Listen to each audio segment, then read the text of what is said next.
Here are 4 things you need to do to create a standout UX portfolio. Hi, it's Jane and I'm a UX designer and I love to share UX tips to help you cultivate your UX knowledge.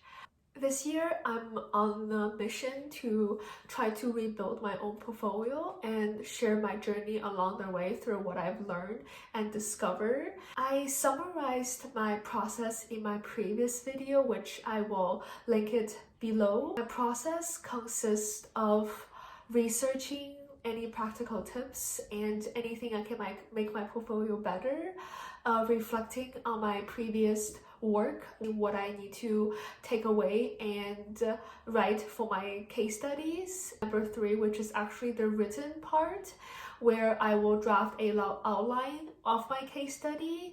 I will then focusing on the design, the build, and then revise as needed.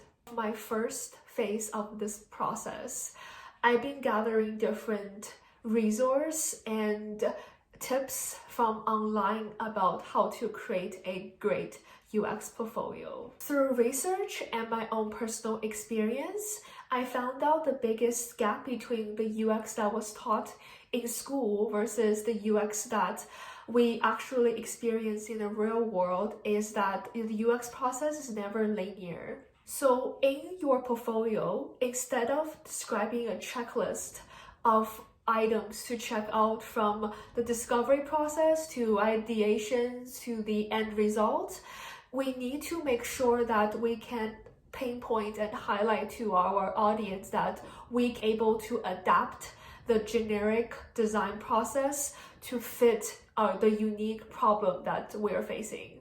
And in order to do that, you will need to have a strong storytelling skills. You need to know how to demonstrate the impact of your design.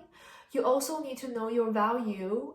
Lastly, make sure your portfolio is built like a product, that it has its own branding and it's cohesive and usable to really practice what you preach. So let's break this advice down one by one.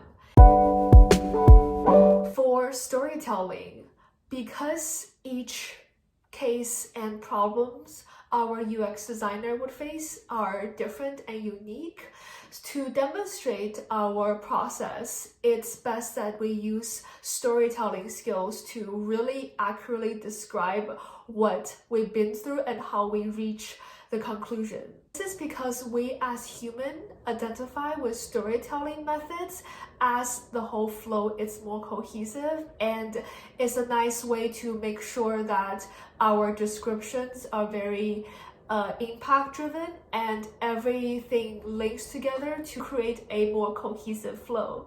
This cleaner flow will help to ensure that you don't include any redundant information, to make sure that you're focusing on the key elements of your design process. How to demonstrate your impact.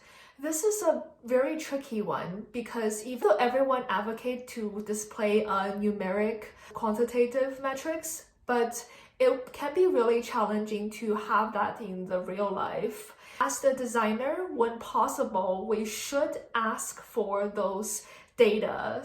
But if there aren't such data available, we should also learn how to describe our impact in other methods.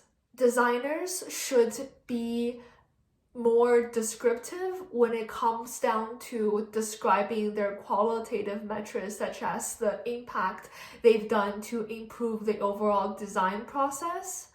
And additionally, learn to link your design to other key metrics, even though you might not able to measure it, but at least you know that those designs are able to improve those metrics if we can measure it.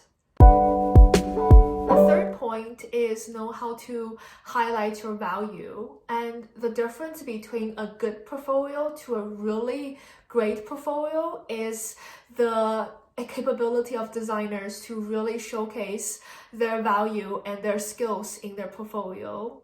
This means you should consider how to target and tailor your portfolio with a specific role you might be looking for, and to understand what the hiring manager of that role might be looking for from a designer.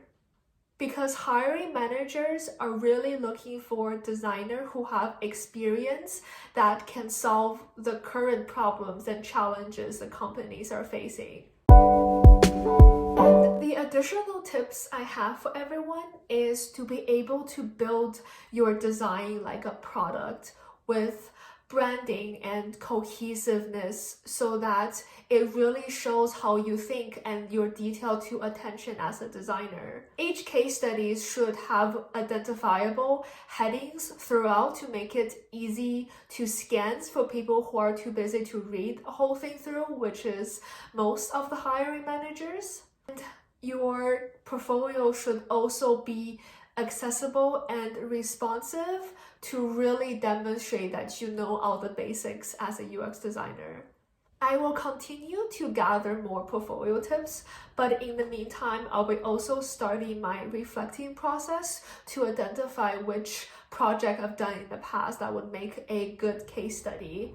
Know if you have any questions regarding UX portfolio. If you're interested in my portfolio journey, please subscribe, and I will see you in my next video.